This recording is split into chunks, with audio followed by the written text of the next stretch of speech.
everybody, and welcome to Intertwined. My name is Jay, I'm your host, and thank you for clicking on the video. If you enjoy the content today, please hit the subscribe button and leave a like and a comment. I'm joined today here with an old friend of mine.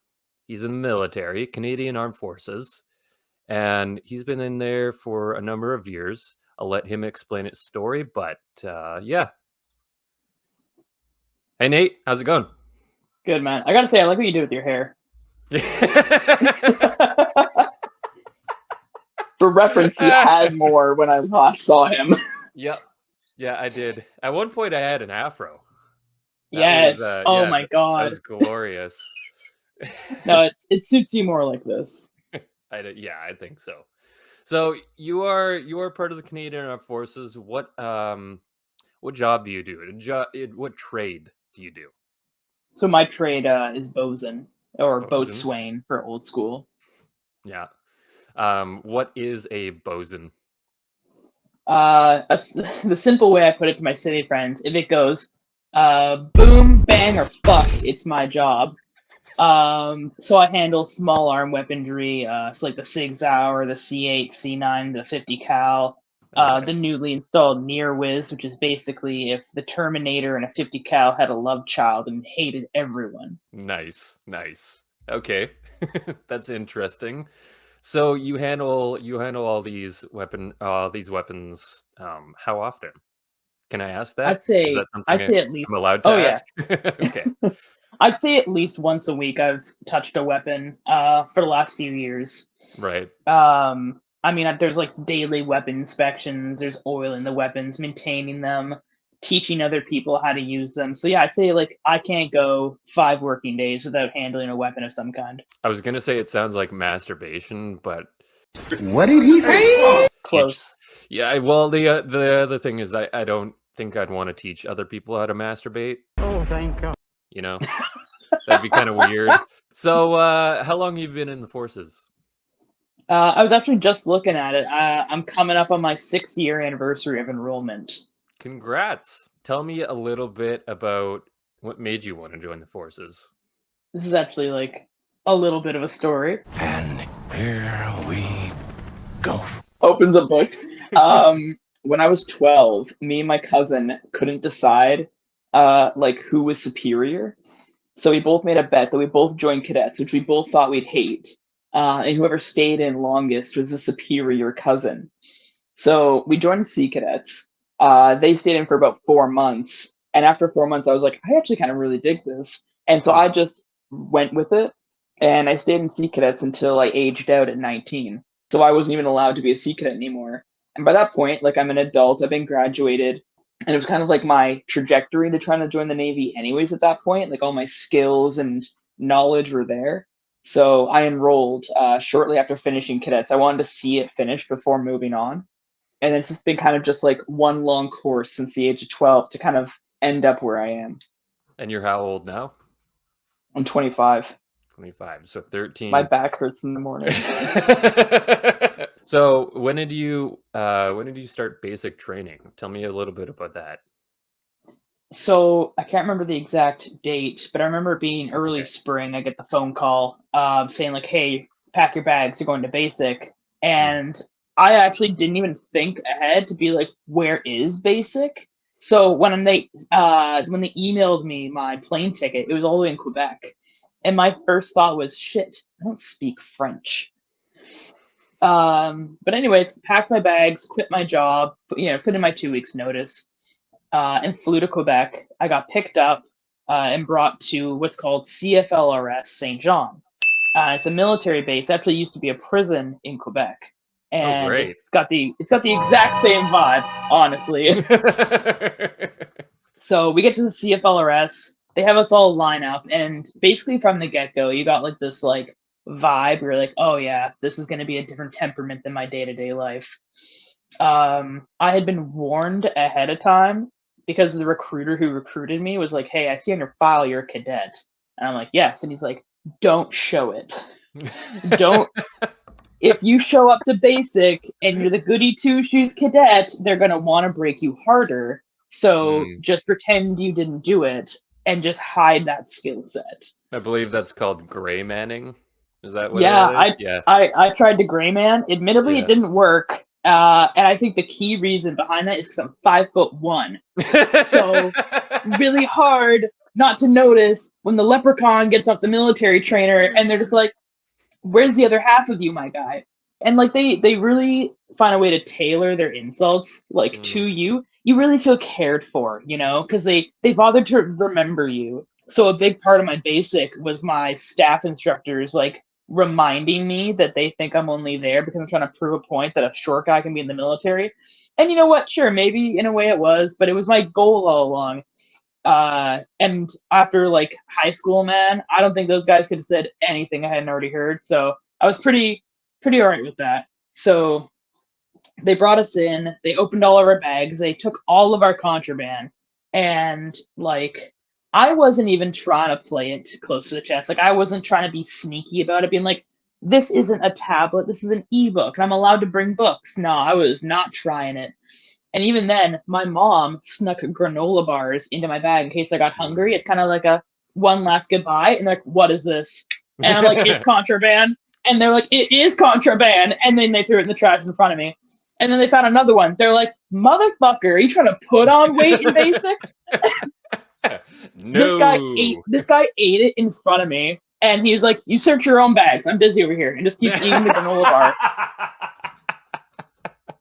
So we get through bag check. We get shown our bedrooms, and I mean, like, I'm in my spare room right now, and it's like the size of 4 people's living quarters. Like, I can't touch the walls right now. It's massive. You have what's called your buggery box at the foot of your bed, and you're allowed to put whatever you want in it, and no one's ever allowed to check it. That's like your personal space. That's like where you put your photos of family. Anything that's not meant to be in this room is meant to be in that box. And down the road, maybe on like week 7 of being there, I had a fluffy blanket I bought from Walmart.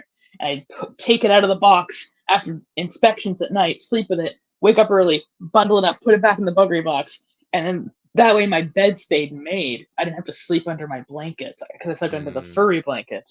Big brain energy. What I did, and this is honestly like, my IQ was never higher. I would intentionally leave something else from the find to be upset about, so they never had to investigate further than that thing I laid for them to find my goddamn blanket. It's like I'd leave, like, you know, some lint on the windowsill, or like I'd make sure like my canteen was ever so slightly crooked, and they'd be like, "Anderson," they're all French by the way. "Anderson, you don't know fucking shit about water bottles," and fucking throw it across the room. It's crazy. They all insisted. They're like, "Hey, look, we may be your staff, but we hardly speak English. So if we mess up on our English, we will not be mad at you if you correct us. That is one thing you are allowed to do. You can correct our English." But we never did that. They were way too scary to trust. It was a trap. It's a trap. There was a smells of Gruyere cheese and fire. Yeah, so week 1 and 2, you're in civvy clothes, so you don't actually like wear a uniform, you don't march like you're learning to march. But as soon as week 2 ends, they're like on you. And all of a sudden you really get this like mental shift where you're like, oh my god, like as much as you were preparing for the other shoe to drop, you weren't ready for it to drop that hard. Like they were so on you about having your uniform ironed properly the day you got it. Like you could have gotten that. Why do you think they do that? Oh, it's purely to break you. Like, I don't think I knew a single person that came in a bit into basic and came out of basic cocky or like arrogant or unable to follow orders, you know? Like they truly like take you like a dish plate and break you on the ground and then mold you how they want you back up. And you get a bit of self back after basic, but in basic you're just like a little sex doll to these people. My own mother didn't recognize me. Like I came out of basic like so skinny. Like right now I'm about 170 pounds. I came out of basic 130. Like I was skin and bones. And I had no original thoughts. I had no ability to think for myself. I was just a puppet of the machine. and I was marching. Like, I would walk from point A to B and march because I didn't know any better. I was just completely brainwashed. It took me like a good few months to come out of that. So like, I'll cut to the fun bit. So we've done all of our training, we've gotten fit, we've gotten smart, and we're all like skinhead white men. Like, it's just like we all look identical except for me, because everyone's here and I'm out here. And we went out camping for a week, is how they phrased it when we were going to go. And we were going to basically go to what's called Farnham, which is basically Vietnam and Quebec. We had to do a 13-kilometer march, and the staff would like walk at the front, but they had no gear on, and they were all well rested, and they all rotated like every third kilometer with each other. So they're keeping a really fast pace. Yeah. But we're all expected to keep pace with that with all of our gear on us. So what they did is they put me and the other woman, who was like the shortest two people in our platoon, at the very front, so that we could set the pace for everyone else, because no way we're going to be in the back running. So I'm keeping it together as best I can. The woman beside me, I can't remember her name, all of a sudden she's like, I'm going to drop. I'm going to do it. I'm going to drop. And I'm like, don't you dare drop. And she's like, I'm going to drop. And it's like, here, give me your gun. Because the gun weighs like a fucking shit ton. Like, it doesn't actually weigh that much. It's like, like fucking 30 pounds. But 30 pounds for 13 kilometers of marching weighs a ton. Yeah. That's like, what, 3.5 hours? It felt like it. I don't know, man. Like, we left after after breakfast, and we were eating by the time we got where we were going. So probably like all morning. So anyways, I take her gun, and now I'm like, I got like 2 guns on me in my backpack, like my rucksack. Yeah. And I'm just hauling about, like, all right, let's get her done. And she then tells me, and she's like, can you take my backpack? And I'm like, can I what? And she's like, I just need you to take my pack. And the staff looks at me, and he's like, aren't you going to help out your fellow soldier? And I'm like, oh my fucking God. So now I had to like take her backpack. So now I've got backpack front. I got 2 rifles running me like this, pressed on me like I'm a transformer, with just the barrels here. And I put a second rucksack on now. So now my legs, I've had to like cowboy saddle my legs so I can walk around the backpacks like hip pad. And I can't bring my thighs too far forward or backwards because the pad from my rucksack and her rucksack have cushioned in my hips. And now she's just pounding back water, like drinking my water, her water, Buddy's water, no weight on her. And she's just like, this is so hard. This is so hard. And I'm looking at her like, yeah? Yeah.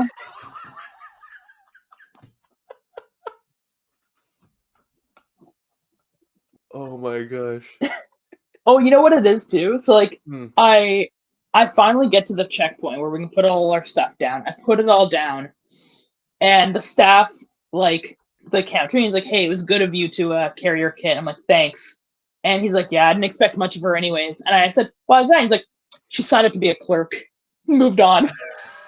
So a clerk is what we call a purple trade. So like my trade, a bosun, is a naval trade. You only have Navy bosons. There are no Air Force or Army bosons. Right. Like the Army has a version of us, like infantry, or that's basically it. Yeah. But a clerk, a cook, and maybe a few others, but those are the 2 that come to mind, are all purple trades. So it doesn't matter if you join the Air Force, Army, or Sea. You can go anywhere and do your job. So obviously, like, a Navy clerk will be posted to a Navy ship with, like, that's the first come. But if the Navy doesn't need any more clerks, they'll outsource their clerks to the other 2 branches. Right. Clerks are great people. They control my pay. And if any of them are watching me, please, I'm not Nathan Anderson. I don't work for the Navy, and I like being paid on time. But yeah, no, clerks are great. They help me with a lot of paperwork. Clerks, I think, understand that they're not meant to be physical like a bosun. Bosons, we have a motto, and it's strong like ox, dumb like ox. And I think that really settles the needs on why I'm carrying the bag. You're not quite at levels of like crayon eating, but you're just grunt work. Yeah. The follow-up question: who are the crayon eaters? You know what? Let me think about this. I don't think there is any rule in my contract that says I can't say this. Tony Anderson, if you're watching this, you eat so much crayon, my guy. Oh my God. This man, I swear to God, he would eat a green crayon, look you dead in the eyes, and be like, now I'm camouflaged on the inside. His existence hurts me. So one day I was running in the halls, which is not like not allowed, but I was running past like one of my higher ups' offices, and on the off chance he was in there, which I never found out if he was or not, I just yelled, "The hobbits are going to Isengard!" and just like ran past the door so that he would think it was just me doing a bit and not me actually running in the halls. But yeah, basic was pretty alright. I mean, a lot of people drop out.